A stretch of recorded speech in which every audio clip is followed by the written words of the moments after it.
श्री शिवरक्षा स्तोत्रम् विनियोगः। ओम अस्य श्री शिवरक्षा स्तोत्र मंत्रस्य याज्ञवल्क्य ऋषिः श्री सदाशिवो देवता अनुष्टुप् छन्दः श्री सदाशिव प्रीत्यर्थम् शिवरक्षा स्तोत्र पाठे विनियोगः।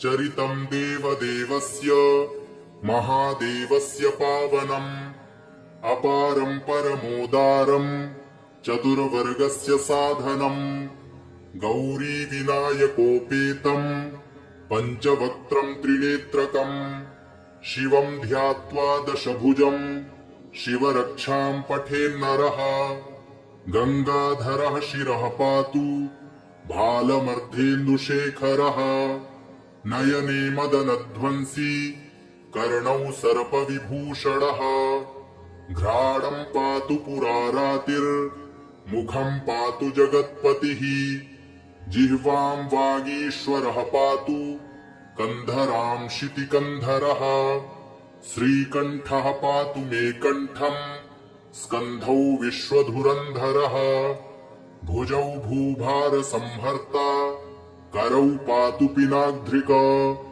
हृदयं शंकरः पातु जठरं गिरिजापतिः नाभिं मृत्युंजयः पातु कटी व्याघ्रजिनाम्बरः सख्खिनी पातु दीनार्त शरणागतवत्सलः ऊरू महेश्वरः पातु जानुनी जगदीश्वरः जंघे पातु जगत्कर्ता गुल्फौ पातु गणाधिपः चरणौ करुणा सिन्धुः सर्वांगानि सदाशिवः एतां शिवबलोपेतां रक्षां यः सुकृती पठेत् स भुक्त्वा सकलान् कामान् शिवसायुज्यमाप्नुयात् गृहभूतपिशाचाद्यास्त्रैलोक्ये विचरन्ति ये दूराद् आशु पलायन्ते शिवनामाभिरक्षणात्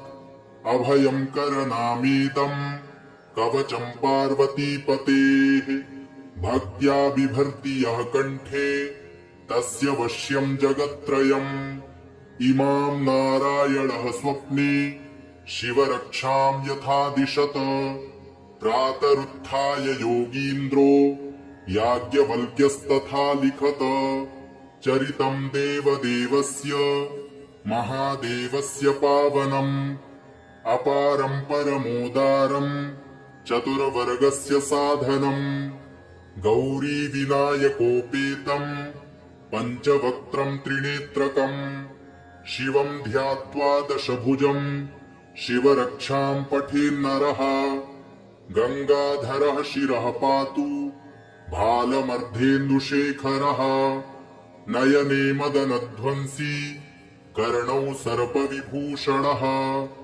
घ्राणं पातु पुरारातिर्मुखं पातु जगत्पतिः जिह्वां वागीश्वरः पातु कंधरां शितिकंधरः श्रीकंठः पातु मे कंठं स्कंधौ विश्वधुरंधरः भुजौ भूभार संहर्ता करौ पातु पिनाग्ध्रिक हृदयं शंकरः पातु जठरं गिरिजापतिः नाभिं मृत्युंजयः पातु कटी व्याघ्रजिनाम्बरः सख्खिनी पातु दीनार्त शरणागतवत्सलः ऊरू महेश्वरः पातु जानुनी जगदीश्वरः जंघे पातु जगत्कर्ता गुल्फौ पातु गणाधिपः चरणौ करुणा सिन्धुः सर्वांगानि सदाशिवः एतां शिवबलोपेतां रक्षां यः सुकृती पठेत् स भुक्त्वा सकलान् कामान् शिवसायुज्यमाप्नुयात् गृहभूतपिशाचाद्यास्त्रैलोक्ये विचरन्ति ये दूराद् आशु पलायन्ते शिवनामाभिरक्षणात् अभयं करनामीदं कवचं पार्वतीपतेः भक्त्या बिभर्ति यः कंठे तस्य वश्यं जगत्त्रयम्। इमां नारायणः स्वप्ने शिवरक्षां यथा दिशत। प्रातरुत्थाय योगीन्द्रो याज्ञवल्क्यस्तथा लिखत। चरितं देवदेवस्य महादेवस्य पावनम्। अपारं परमोदारं चतुर्वर्गस्य साधनम्। गौरी विनायकोपेतं पंचवक्त्रं त्रिनेत्रकम्। शिवं ध्यात्वा दशभुजं शिवरक्षां पठेन्नरः। गंगाधरः शिरः पातु भालमर्धेन्दुशेखरः। नयने मदनध्वंसी कर्णौ सर्पविभूषणः।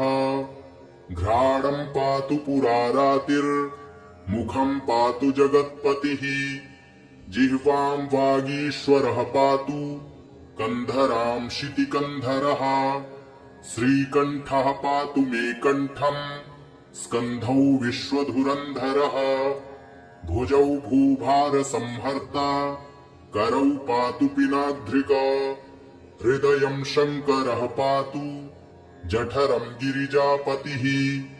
नाभिं मृत्युंजयः पातु कटी व्याघ्रजिनाम्बरः। सक्थिनी पातु दीनार्त शरणागतवत्सलः। ऊरू महेश्वरः पातु जानुनी जगदीश्वरः। जंघे पातु जगत्कर्ता गुल्फौ पातु गणाधिपः। चरणौ करुणा सिन्धुः सर्वांगानि सदाशिवः। एतां शिवबलोपेतां रक्षां यः सुकृती पठेत् स भुक्त्वा सकलान् कामान् शिवसायुज्यमाप्नुयात्। गृहभूतपिशाचाद्यास्त्रैलोक्ये विचरन्ति ये दूराद् आशु पलायन्ते शिवनामाभिरक्षणात्। अभयं करनामेदं कवचं पार्वतीपतेः। भक्त्या बिभर्ति यः कंठे तस्य वश्यं जगत्त्रयम्। इमां नारायणः स्वप्ने शिवरक्षां यथा दिशत। प्रातरुत्थाय योगीन्द्रो याज्ञवल्क्यस्तथा लिखत। चरितं देवदेवस्य महादेवस्य पावनम्। अपारं परमोदारं चतुर्वर्गस्य साधनम्। गौरी विनायकोपेतं पंचवक्त्रं त्रिनेत्रकम्। शिवं ध्यात्वा दशभुजं शिवरक्षां पठेन्नरः। गंगाधरः शिरः पातु भालमर्धेन्दुशेखरः। नयने मदनध्वंसी कर्णौ सर्पविभूषणः। घ्राणं पातु पुरारातिर्मुखं पातु जगत्पतिः। जिह्वां वागीश्वरः पातु कंधरां शितिकंधरः। श्रीकंठः पातु मे कंठं स्कंधौ विश्वधुरंधरः। भुजौ भूभारसंहर्ता करौ पातु पिनाद्रिक। हृदयं शंकरः पातु जठरं गिरिजापतिः। नाभिं मृत्युंजयः पातु कटी व्याघ्रजिनाम्बरः। सक्थिनी पातु दीनार्त शरणागतवत्सलः। ऊरू महेश्वरः पातु जानुनी जगदीश्वरः। जंघे पातु जगत्कर्ता गुल्फौ पातु गणाधिपः। चरणौ करुणा सिन्धुः सर्वांगानि सदाशिवः। एतां शिवबलोपेतां रक्षां यः सुकृती पठेत् स भुक्त्वा सकलान् कामान् शिवसायुज्यमाप्नुयात्। गृहभूतपिशाचाद्यास्त्रैलोक्ये विचरन्ति ये दूराद् आशु पलायन्ते शिवनामाभिरक्षणात्। अभयं करनामेदं कवचं पार्वतीपतेः। भक्त्या बिभर्ति यः कंठे तस्य वश्यं जगत्त्रयम्।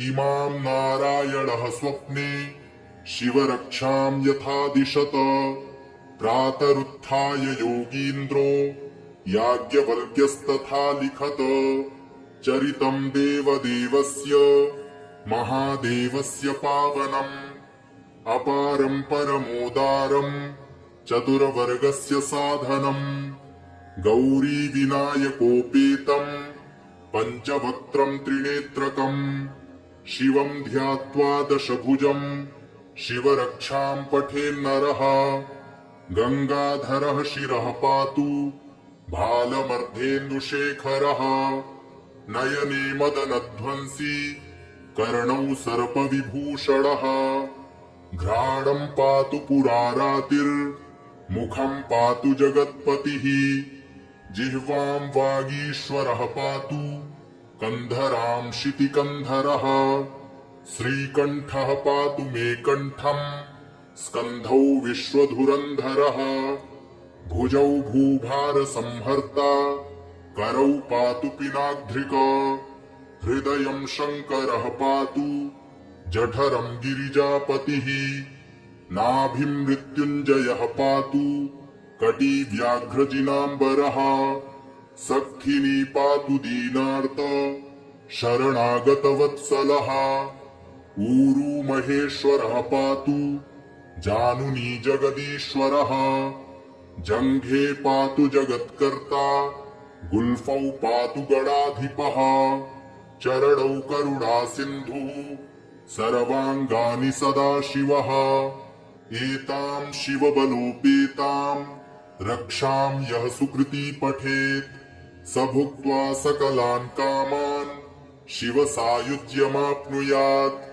गृहभूतपिशाचाद्यास्त्रैलोक्ये विचरन्ति ये दूराद् आशु पलायन्ते शिवनामाभिरक्षणात् अभयं करनामेदं कवचं पार्वतीपतेः भक्त्या बिभर्ति यः कण्ठे तस्य वश्यं जगत्त्रयम् इमां नारायणः स्वप्ने शिवरक्षां यथा दिशत प्रातरुत्थाय योगीन्द्रो याज्ञवल्क्यस्तथा लिखत चरितं देवदेवस्य महादेवस्य पावनम् अपारं परमोदारं चतुर्वर्गस्य साधनम् गौरी विनायकोपेतं पञ्चवक्त्रं त्रिनेत्रकम् शिवं ध्यात्वा दशभुजं शिवरक्षां पठेन्नरः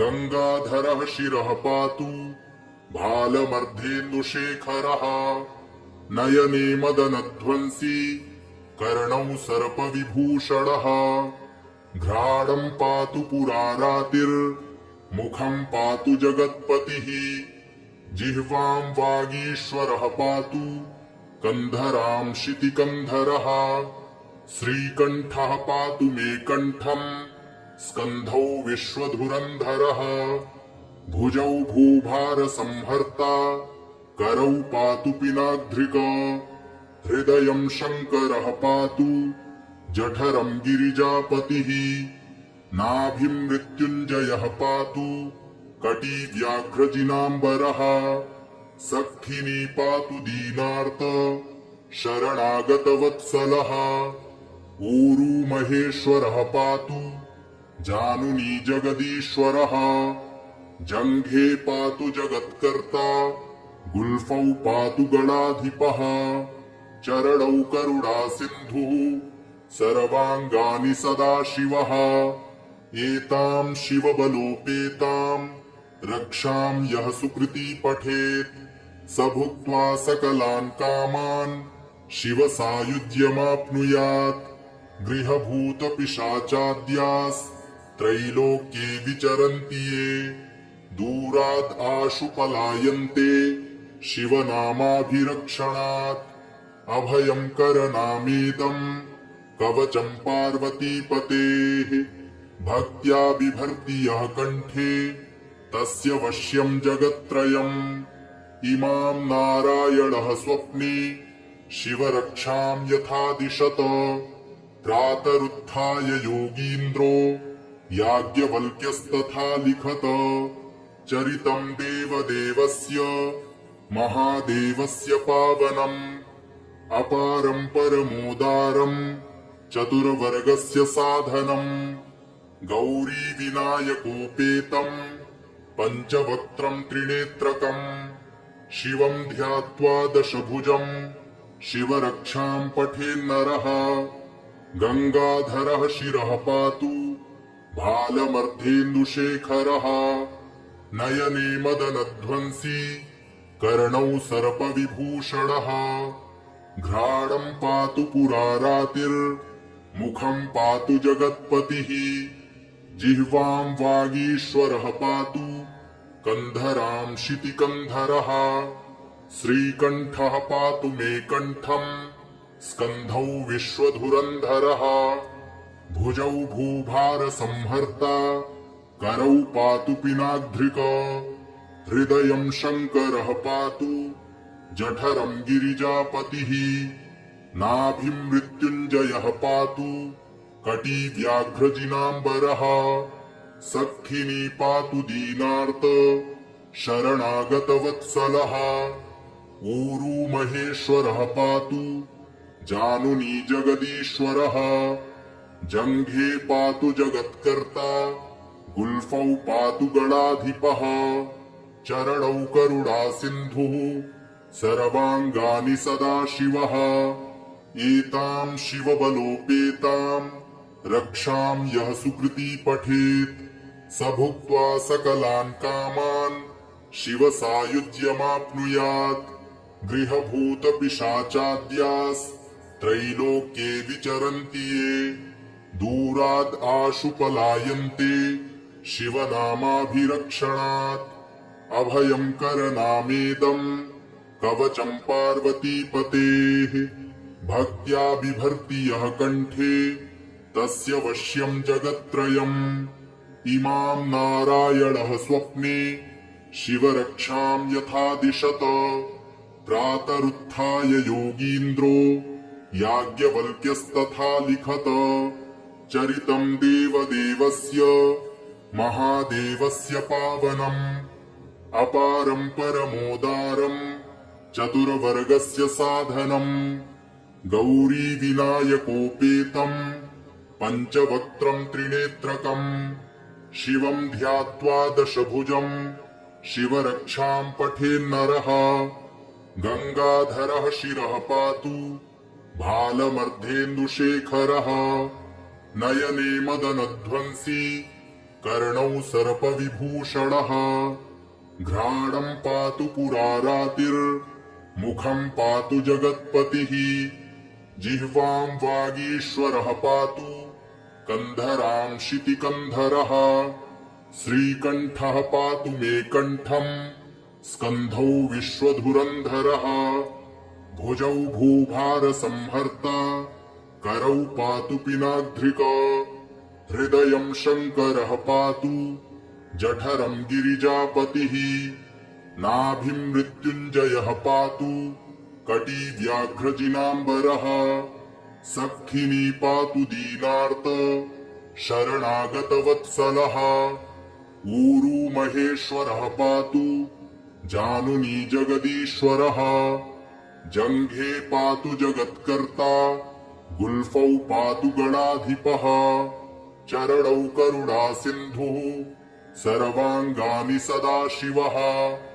एतां शिवबलोपेतां रक्षां यः सुकृती पठेत् स भुक्त्वा सकलान् कामान् शिवसायुज्यमाप्नुयात् गृहभूतपिशाचाद्यास्त्रैलोक्ये विचरन्ति ये दूराद् आशु पलायन्ते शिवनामाभिरक्षणात् अभयं करनामेदं कवचं पार्वतीपतेः भक्त्या बिभर्ति यः कंठे तस्य वश्यं जगत्त्रयम् इमां नारायणः स्वप्ने शिवरक्षां यथा दिशत प्रातरुत्थाय योगीन्द्रो याज्ञवल्क्यस्तथा लिखत चरितं देवदेवस्य महादेवस्य पावनम् अपारं परमोदारं चतुर्वर्गस्य साधनम्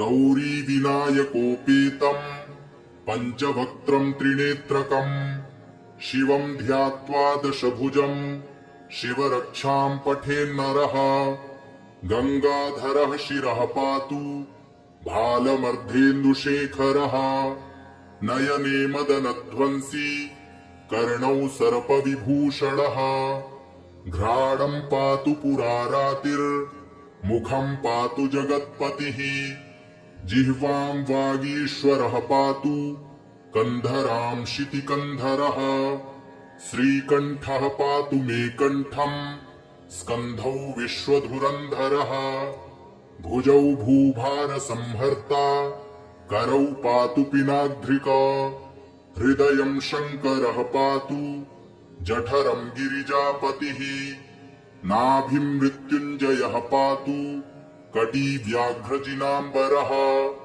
सख्खिनी पातु दीनार्त शरणागतवत्सलः ऊरू महेश्वरः पातु जानुनी जगदीश्वरः जङ्घे पातु जगत्कर्ता गुल्फौ पातु गणाधिपः चरणौ करुणा सिन्धुः सर्वाङ्गानि सदाशिवः एताम् शिवबलोपेताम् रक्षाम् यः सुकृती पठेत् स भुक्त्वा सकलान् कामान् शिवसायुज्यमाप्नुयात् गृहभूतपिशाचाद्यास्त्रैलोक्ये विचरन्ति ये दूराद् आशु पलायन्ते शिवनामाभिरक्षणात् अभयम् करनामेदम् कवचम् पार्वतीपतेः भक्त्या बिभर्ति यः कण्ठे तस्य वश्यम् जगत्त्रयम्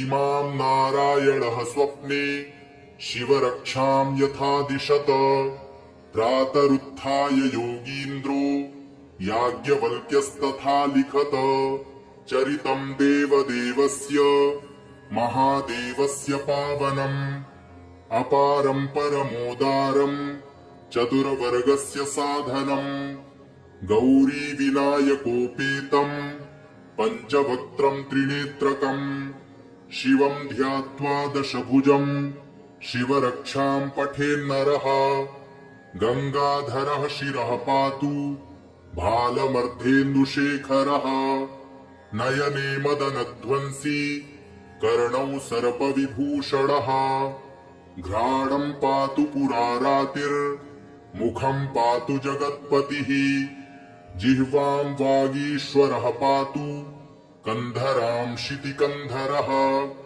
श्रीकण्ठः पातु मे कण्ठम् स्कन्धौ विश्वधुरन्धरः भुजौ भूभारसंहर्ता करौ पातु पिनाग्ध्रिका हृदयम् शङ्करः पातु जठरम् गिरिजापतिः नाभिम् मृत्युञ्जयः पातु कटी व्याघ्रजिनाम्बरः सख्खिनी पातु दीनार्त शरणागतवत्सलः ऊरू महेश्वरः पातु जानुनी जगदीश्वरः जङ्घे पातु जगत्कर्ता गुल्फौ पातु गणाधिपः चरणौ करुणा सिन्धुः सर्वाङ्गानि सदाशिवः एताम् शिवबलोपेताम् रक्षाम् यः सुकृती पठेत् स भुक्त्वा सकलान् कामान् शिवसायुज्यमाप्नुयात्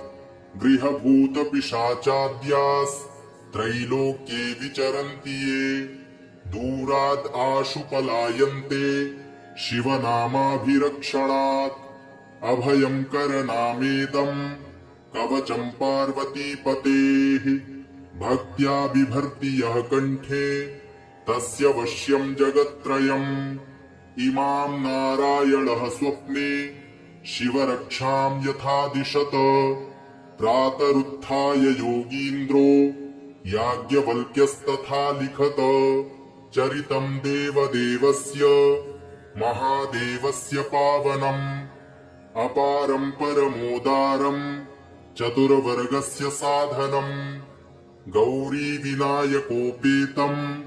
पञ्चवक्त्रम् त्रिनेत्रकम् शिवं ध्यात्वा दशभुजं शिवरक्षां पठेन्नरः गंगाधरः शिरः पातु भालमर्धेन्दुशेखरः नयने मदनध्वंसी कर्णौ सर्पविभूषणः घ्राणं पातु पुरारातिर्मुखं पातु जगत्पतिः जिह्वां वागीश्वरः पातु कंधरां शितिकंधरः श्रीकंठः पातु मे कंठं स्कंधौ विश्वधुरंधरः भुजौ भूभारसंहर्ता करौ पातु पिनाद्रिका हृदयं शंकरः पातु जठरं गिरिजापतिः नाभिं मृत्युञ्जयः पातु कटी व्याघ्रजिनाम्बरः सखिनी पातु दीनार्त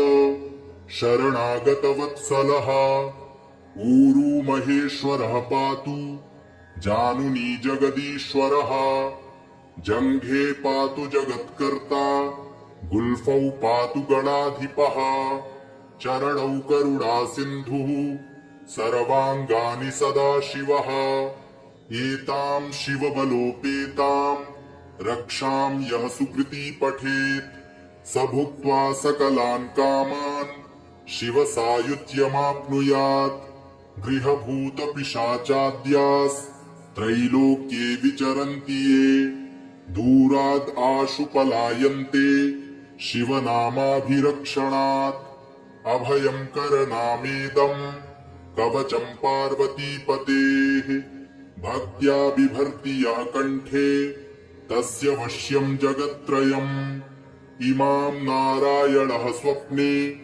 शिवरक्षां यथा दिशत प्रातरुत्थाय योगीन्द्रो याज्ञवल्क्यस्तथा लिखत इति श्री शिवरक्षा स्तोत्रम् सम्पूर्णम्।